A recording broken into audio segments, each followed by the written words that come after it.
कारण है। तो मैंने उनको साइंटिफिक कारण बताया और वो इतने हैरान हुए। 25-30 आदमी थे, गोरे लोग, सब मांसाहारी थे। ऐसे ही लगी हुई थी प्लेटें, एक तरफ मांसाहारी एक तरफ शाकाहारियों की। उन्होंने कहा मुझे लॉजिक दो, एनर्जी के ऊपर, स्पिरिचुअलिटी के ऊपर, मेडिटेशन के ऊपर प्रोग्राम था। तो मैंने उनको लॉजिक दिया, मगर तुम्हारे पास एक कार है और वो पेट्रोल से चलती है। Suppose you have a car और वो पेट्रोल से चलती है। कार बड़ी अच्छी है, बहुत तेज चलने वाली है, मर्सिडीज की तरह, BMW, ऑडी की तरह। और उस कार के अंदर आप डीजल डाल दीजिए और फिर उसको दौड़ाइए। मैंने कहा मिस्टर अंग्रेज, ये बताओ वो गाड़ी दौड़ेगी कि नहीं दौड़ेगी? बोले जी थोड़ी बहुत चल सकती है, स्टार्ट हो ना हो, और फिर वो नहीं भी चलेगी। मैं this is the same concept with our body. ये हमारी जो शरीर है ये पेट्रोल का है, और अगर इसके अंदर हम डीजल डालेंगे तो इस शरीर का क्या होगा? मैंने कहा ये शरीर शाकाहारी है, और शाकाहारी शरीर के अंदर अगर मांस आप खाओगे, डालोगे और फिर ध्यान में बैठने की कोशिश करोगे तो आपके जो चक्र हैं वो एक्टिव हो ही नहीं सकते, वो हाइपरटेंशन में चले जाएंगे, क्योंकि उनकी सारी एनर्जी उनको पचाने में लग जाएगी और आपका शरीर धीरे धीरे धीरे धीरे बीमारियों का शिकार होना शुरू हो जाएगा और आपके शरीर से नेगेटिव एनर्जी प्रोड्यूस होनी शुरू हो जाएगी। और तुरंत दूसरा एक आदमी खड़ा हो गया, what do mean negative energy? Negative energy से क्या मतलब है आपका? मैं कि नेगेटिव एनर्जी से ये मतलब है, अगर आप आमलेट खाते हो तो आपके कांख से, पसीने से, मुंह से, आपके सिर में से मुर्गे की बदबू आती है।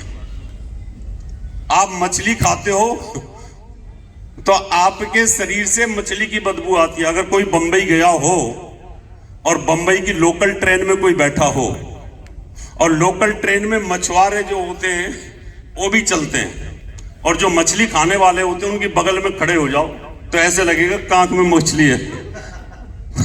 तो मछली की स्मेल आती है, बकरा खाता है उसको बकरे की स्मेल आती है। हमने कहा ये नेगेटिव एनर्जी शरीर प्रोड्यूस करना शुरू कर देता है। आप शुद्ध फल खाइए तो आपका शरीर जो है प्योर पेट्रोल की तरह होगा, स्वच्छ होगा और ध्यान लगेगा। आप यकीन मानिए 25-30 उनकी प्लेटें लगी हुई थी मांसाहार की। जब डिनर किया शाम को तो सारी खाली थी। उन्होंने कहा मांसाहार छोड़ दिया और वो शाकाहार की तरफ आगे सारे के सारे लोग।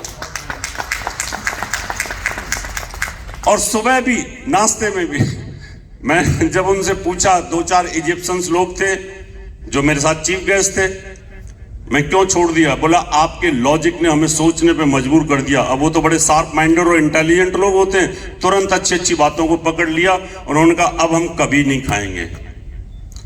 इसलिए ध्यान में जाने के लिए, अच्छा ज्योतिषी बनने के लिए, अच्छी मेमोरी लाने के लिए आपके अपने इस शरीर को प्योर बना के रखना है, पेट्रोल गाड़ी की तरह, यानी साउंडलेस। क्या साउंडलेस?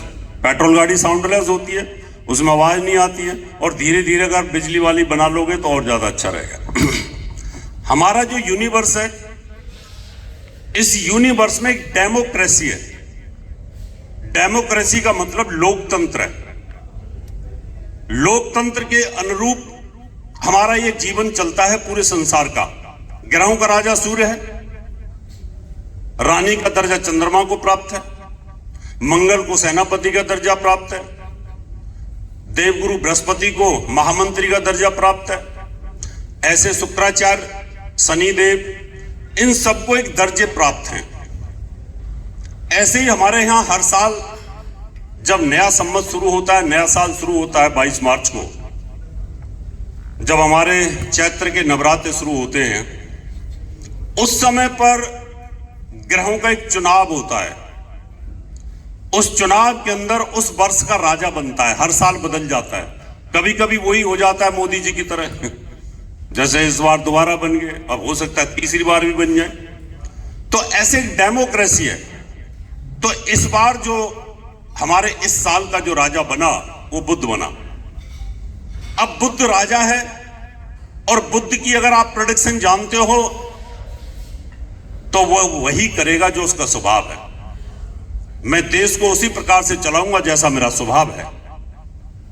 नरेंद्र मोदी जी अपने तरीके से देश चला रहे हैं, अटल जी ने अपने तरीके से देश चलाया और मनमोहन सिंह जी ने अपने तरीके से चलाया। तो बुद्ध राजकुमार है, युवाओं का वो प्रधान है। अब जब वो राजा बन गया, प्रकृति उसके पास है, नेचर उसके पास है, आयुर्वेद उसके पास है, ये जितनी भी हरियाली है, ग्रीनरी, सब उसके पास है, खेती उसके पास है। और जब वो राजा बन जाए तो फिर आपको कैसा लगेगा? आपको ये लगेगा इन सब चीजों में क्या होगा? उन्नति के योग बन जाएंगे। हां, लेकिन बच्चा है, राजकुमार है, उसकी गति फास्ट है। जैसे जैसे जल्दी जल्दी जल्दी जिन ग्रहों के साथ वो संयोग बनाएगा उस समय थोड़ी सी तनाव रहेगा। तो इसका मतलब साल के अंदर मति भ्रमित के योग रहना, टेंशन, तनाव रहना, ये तो रहेगा, लेकिन धन धान खेती इन सब चीज के लिए अच्छा रहेगा। महामंत्री शुक्र है, शुक्र मंत्री बन गए। शुक्र को स्त्री का दर्जा प्राप्त है। अब स्त्री अगर कोई जनरल सेक्रेटरी बन जाए तो स्त्री से संबंधित जितनी भी चीजें हैं और शुक्र के पास जितनी भी चीजें उन सब में प्रोग्रेस हो जाएगी।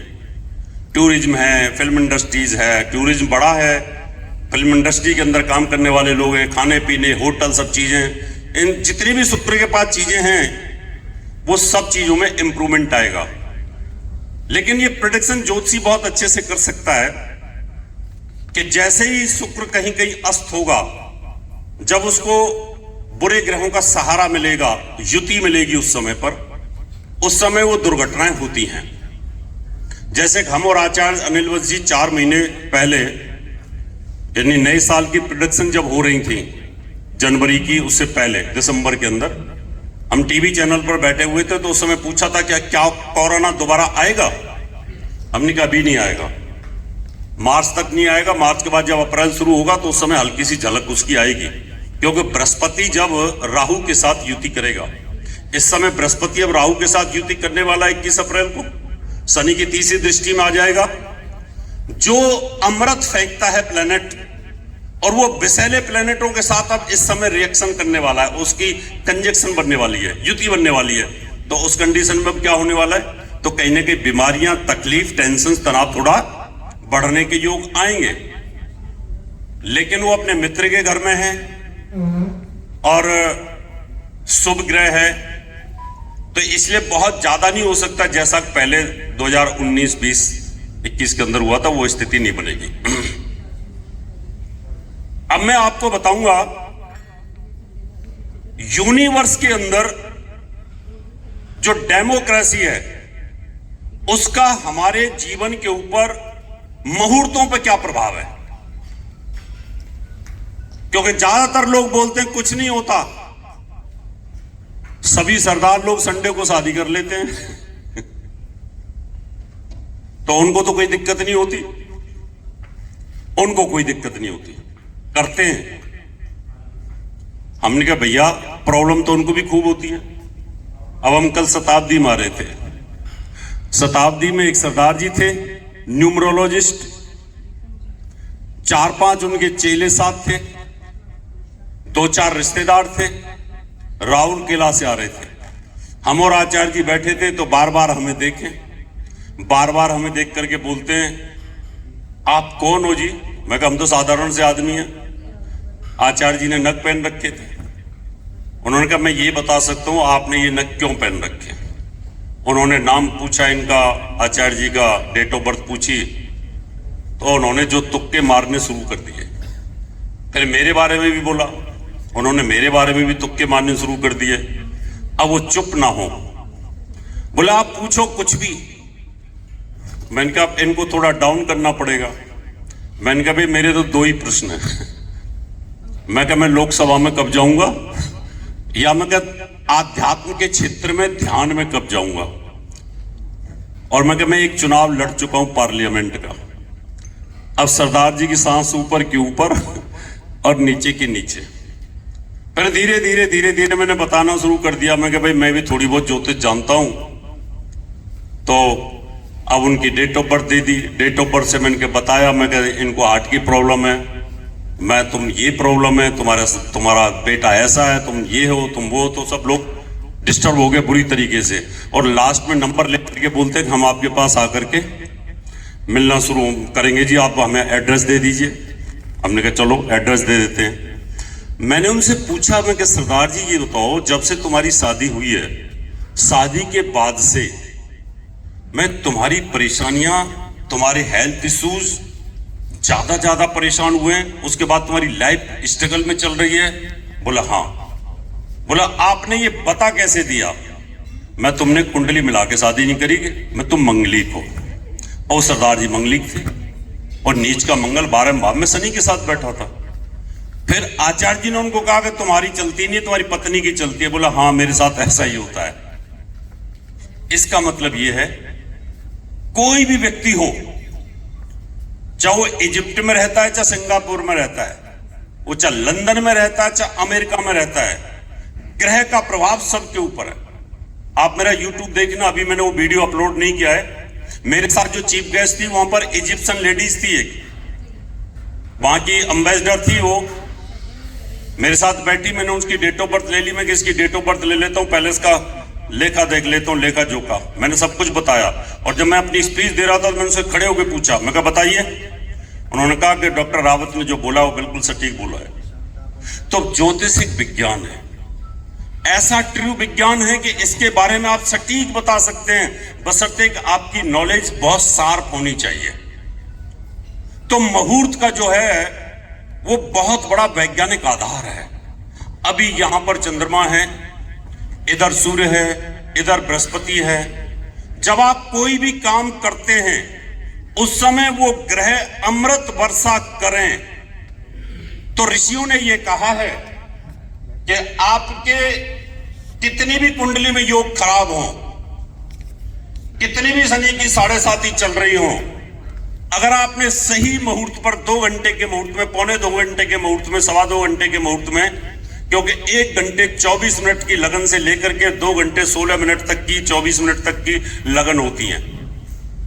इसमें अगर कोई भी काम करते हो तो काम होगा। आपकी कुंडली नहीं मिलती, बच्चा लव मैरिज करना चाहता है और कुंडलियों में गुण भी नहीं मिलते हैं, तो ऋषि ने कहा है कि अगर इस मुहूर्त के अंदर आप उनके फेरे डाल देते हो तो कभी शादी टूटेगी नहीं। आज मैं आपको वही बताने वाला हूं। आपका बिजनेस नहीं चल रहा और आपने ऐसे टाइम पे मुहूर्त कर दिया या गलत मुहूर्त हो गया उसमें, तो आप उसकी दोबारा रीओपनिंग करिए, खाली करके फिर चलेगा वो। आप कोई भी चीज खरीदते हैं, ऐसे टाइम पर खरीदिए उसको कि जिंदगी में दिन दूनी रात चौगनी होती चली जाएगी। क्यों? कि बीज डालने का एक समय होता है। राइट टाइम पर किसान अगर जमीन के अंदर बीज डालेगा तो वहां पर आपकी फसल बहुत अच्छी होगी। राइट टाइम के अंदर अगर कोई स्त्री कंसीव करती है, ऐसे लगन में कंसीव करती है कि उस समय अमृत वर्षा हो रही है, तो आपके घर में अभिमन्यु जैसा योद्धा पैदा हो जाएगा, भक्त प्रहलाद जैसा हो जाएगा। ये ऋषियों का विज्ञान है, ये बहुत गहरा विज्ञान है। इसको मजाक लोगों ने बना दिया है। कुछ लोग ऐसे आते हैं टीवी के ऊपर जो कुछ भी बोलते हैं, उससे बचना है। इन सम्मेलनों में हमारा और आचार्य जी का जाने का सिर्फ यही उद्देश्य होता है। रविंद्र शर्मा जी और यहां बड़े विद्वान बैठे हुए हैं, सेखड़ी साहब, हमारा उद्देश्य रहता है कि हम इसको बांटें। अब मैं शुरुआत करता हूं आपको।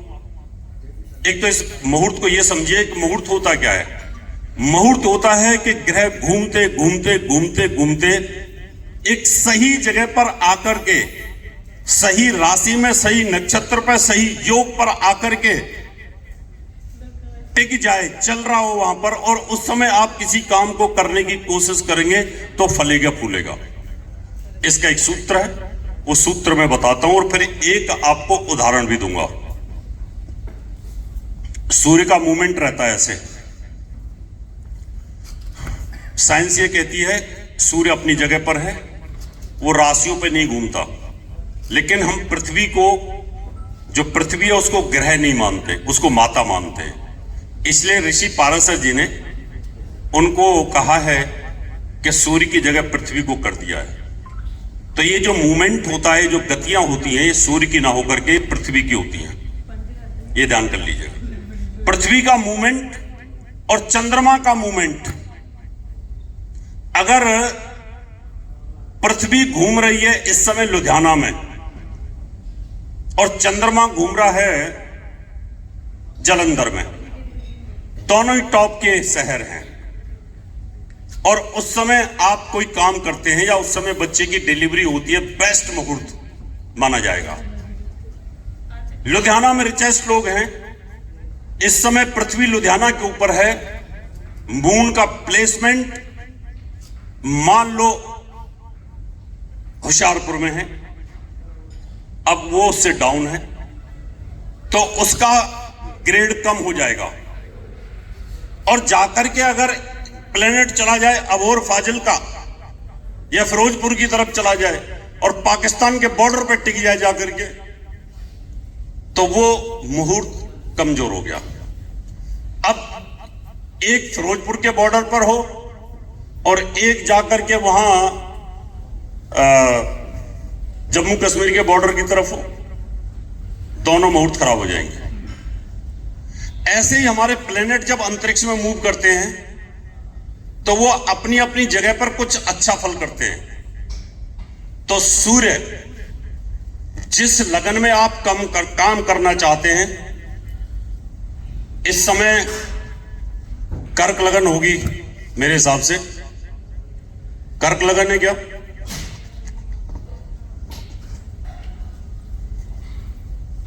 मैं अभी इस समय की लगन के अनुरूप आपको कुछ बताऊंगा।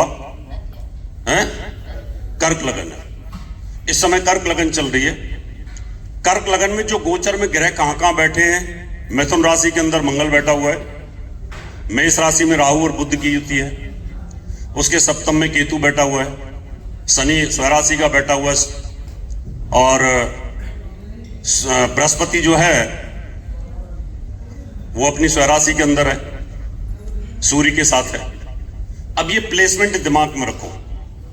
इस समय मैं कोई भी काम करना चाहता हूं, इस समय मुझे शादी करनी है, फेरे डालने हैं, क्या ये टाइम सही है? इसी टाइम पर मुझे कोई गाड़ी खरीदनी है, क्या सही टाइम है? इसी टाइम पर मुझे गृह प्रवेश करना है, क्या ये सही टाइम है? या इसी टाइम पे किसी यात्रा के लिए निकल रहा हूं, वो सही टाइम है? तो आपको, हमारे 9 ग्रह हैं, उसको ये देखना है कि सूर्य इस समय की लगन से सूर्य अगर तीसरे, छठे, 8वें और 11वें स्थान पर हो, तीसरे, छठे और 11वें स्थान पर अगर हो, तो 20 बलों में से 3.5 बल मिलेंगे उसको। इसको बोलते हैं बिनसोपक बल। क्या बोलते हैं? अगर आपने किसी ज्योतिष में नाम सुना हो, बिनसोपक बल, 20 बल, विश्व बल बोला जाता है उसको। विश्व बल का मतलब है कि इस समय 20 बलों में से इस समय जो लगन चल रही है वो कितनी पावरफुल है। अगर 10 है 50% तो ठीक है, और 10 से ऊपर है 15% है, 15 से 20 के बीच में अगर आती है तो आप जो भी काम करेंगे वो काम आपका कभी नहीं रुक सकता।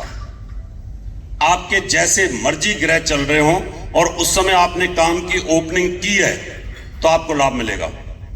इस समय सूर्य कौन सी राशि के अंदर है? मीन राशि में। कर्क लगन से मीन राशि कहां पर आ गई? 9वें भाव में। सूर्य तीसरे, छठे, 8वें और 11वें भाव में उसको 3.5 बल प्राप्त होते हैं। कितने बल? तो सूर्य का बल इस समय है या नहीं? क्योंकि वो तो 90 में सूर्य चल रहा है, तो सूर्य का बल 0। शादी के अंदर 3 बल देखते हैं, त्रिबल शुद्धि बल। शादी के अंदर 3 बल देखे जाते हैं। ये मैं आपको वो वाला आज चैप्टर बता रहा हूं जो higher education, advance astrology course और पीएचडी कोर्सों में इसको पढ़ाया जाता है। इसका मतलब इस समय की लगन में सूर्य को बल नहीं है, क्योंकि सूर्य अभी की जो लगन है कर्क लगन, इस लगन के अंदर वो नवम भाव में है और उसको तीसरे, छठे और 8वें और 11वें भाव के अंदर फल मिलता है। अब हम चंद्रमा की बात करते हैं। चंद्र दूसरे, तीसरे और 11वें भाव में अगर चंद्रमा है तो उसको 5 बल मिलेंगे। चंद्रमा को सबसे ज्यादा वैल्यू दी गई है ऋषि पाराशर जी ने। तो चंद्रमा अभी वृश्चिक राशि में है। वृश्चिक राशि कहां पर आ गई? पंचम में। और चंद्रमा फल कौन कौन से में देता है? दूसरे, तीसरे और 11वें भाव में। तो चंद्रमा का भी क्या हो गया? 20 में से 8.5 बल तो गए। इसका मतलब इस लगन में ना चंद्र बल है ना सूर्य बल है। अब आगे चलते हैं हम। मंगल, मंगल का है 3, 6, 11। 3, 6, 11 और मंगल इस समय कौन से स्थान में? 12वें भाव में। इसके भी बल गए। मंगल का होता है 1.5 बल। अब हम बात करेंगे बुध की। बुध जो बल देता है, पहला, दूसरा, तीसरा, चौथा, 5वां, छठा और 9, 10, 11। इस समय बुध कहां है? राहु के साथ। बुध कहां है? राहु के साथ। और बुध और राहु की युति कहां पर चल रही है इस समय पर? दशम में। तो 9, 10, 11। इसका मतलब इस समय बुध को बल प्राप्त है। बुध को बल प्राप्त है। तो बुध के जो बल होते हैं वो 2 बल होते हैं। अब शुक्र की बात करेंगे। शुक्र देता है 1, 2, 3, 4, 5 और 9, 10, 11। शुक्र कहां पर चल रहा है इस समय पर? कौन से भाव में? 11वें भाव में। तो शुक्र को भी बल मिल गया। यहां पर इसको 2.5 बल मिलते हैं। बृहस्पति के भी बल ज्यादा होते हैं, 3 बल होते हैं बृहस्पति के। तो बृहस्पति के 3 बल, चंद्रमा के 5 बल और सूर्य के 3.5। 5, 3, 8 और 3.5, 11.5। इन 3 बलों को सबसे ज्यादा तवज्जो दी गई है। अब बृहस्पति हमारा है मीन राशि में। तो मीन राशि कौन से भाव में आ गई? 9वें भाव में। और बृहस्पति हमारा 9वें भाव के अंदर उसको बल प्राप्त है। 1, 2, 3, 4, 5, 9, 10, 11। तो 9वें भाव में है तो 3.5 बल वो मिल गए हमारे। तो इस प्रकार से कितने बल मिले टोटल हमें?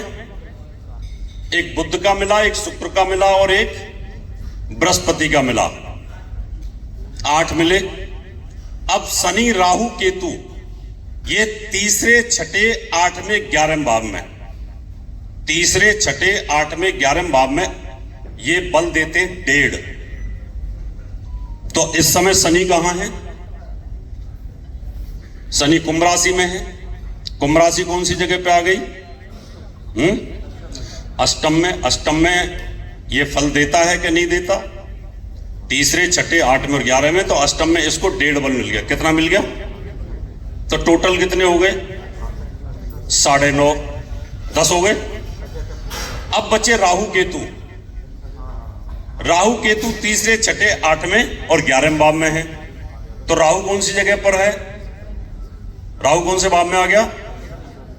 तो दशम में उसको बल प्राप्त है नहीं। तो टोटल इस समय कितने बल मिले लगन को? 9.5। 20 में से कितने मिले? कम से कम 10 तो होने ही चाहिए। अब इसको लगन को चेंज कर दो, सिंह लगन करके देख लो। उसमें बढ़ जाए तो ठीक है, कम हो जाए उसमें 6-7 रह जाए तो और हटा दो उसको। फिर अगली लगन में चले जाओ, फिर अगली लगन में चले जाओ, फिर अगली लगन में चले जाओ। अगर मेहनत करोगे तभी जाके पैसा मिलता है, नहीं तो कोई भी पैसा देता नहीं है। यह है इसका साइंटिफिक आधार। अब आपको गाड़ी खरीदनी है, उसने कहा भाई आप 5 बजे आ जाओ। ज्यादातर वो शाम को बुलाते हैं गाड़ी लेने वाले, डिलीवरी वाले। आपको 5 बजे बुलाया और 5 बजे सिर्फ 3 बल मिलते हैं। उस गाड़ी की दुर्घटना, वो गाड़ी आपके लिए तकलीफ दे, उसकी किस्त ना दे पाना, ये सब आपके साथ उस समय घटना घटित होगी। आपने वास्तु के हिसाब से परफेक्ट मकान लिया और आपने प्रवेश ऐसी चौघड़िया में कर दिया, ऐसी लगन में कर दिया कि वास्तु परफेक्ट मकान में रहने के बावजूद भी तकलीफ है। उस समय आपने किया। भारती जी ने नई बिल्डिंग बनाई, नई कोठी बनाई है। अभी मैं यही डिस्कस करता था, असनी जी से कर रहा था, मैं क्या नहीं ऐसा तो नहीं जब से इस नए मकान में आए तब से प्रॉब्लम शुरू हो रही है। मैं क्या सही मुहूर्त हुआ भी है कि नहीं हुआ है, कोई टेंशन तो नहीं है। मैं कह वास्तु परफेक्ट है भी कि नहीं है। तो कई बार हम ऐसे मकान को ले लेते हैं परफेक्ट वास्तु, उसके बाद भी शांति नहीं मिलती उसमें। आप दुकान चलाते हैं, फैक्ट्री चलाते हैं, फैक्ट्री को चला चला के पागल हो जाते हैं, लेकिन फैक्ट्री चलती नहीं है। आप जब तक फैक्ट्री में रहेंगे तो फैक्ट्री चलती रहेगी, और जैसे फैक्ट्री से जाएंगे फैक्ट्री खड़ी हो जाती है। कुछ फैक्ट्रियां ऐसी होती हैं जो मालिक को चलाती हैं, और कुछ फैक्ट्रियां ऐसी होती हैं जिनको मालिक चलाता है। मालिक घूम रहा है हांगकांग, बैंकॉक, सिंगापुर, दुबई वगैरह वगैरह सब जगह, और फैक्ट्री चल रही है और पैसा दे रही है, पैसा आए जा रहा है, सब कुछ आ रहा है।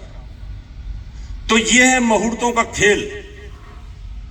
कभी कभी बाई लक किसी ने अपने आप ही बिना पूछे अपने प्रवेश कर लिया, और उसके बाद वो खुशहाल भी होता है। बोलते हैं हमने तो किसी पंडित जी से पूछा नहीं।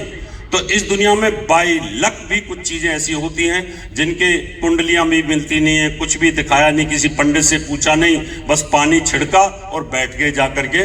तो उस समय पर आपको लगता है कि हम तो यहां पर बहुत खुश हैं। ये मुहूर्तों का रहस्य होता है, इन सब का वैज्ञानिक रहस्य होता है। इसलिए मैंने आज आपको ये बताने की कोशिश की है कि जब भी आप कोई मुहूर्त निकालें तो लगन के हिसाब से आप स्थिर, चर और दुस्वभाव उसको जरूर देख लें। अगर आपका ट्रांसपोर्ट का काम है तो चर लगन में करिए। आपका आना जाना, माल आ रहा है, माल सेल हो रहा है, कस्टमर आ रहा है, कस्टमर जा रहा है, दुकानदारी है तो दुस्वभाव में करिए।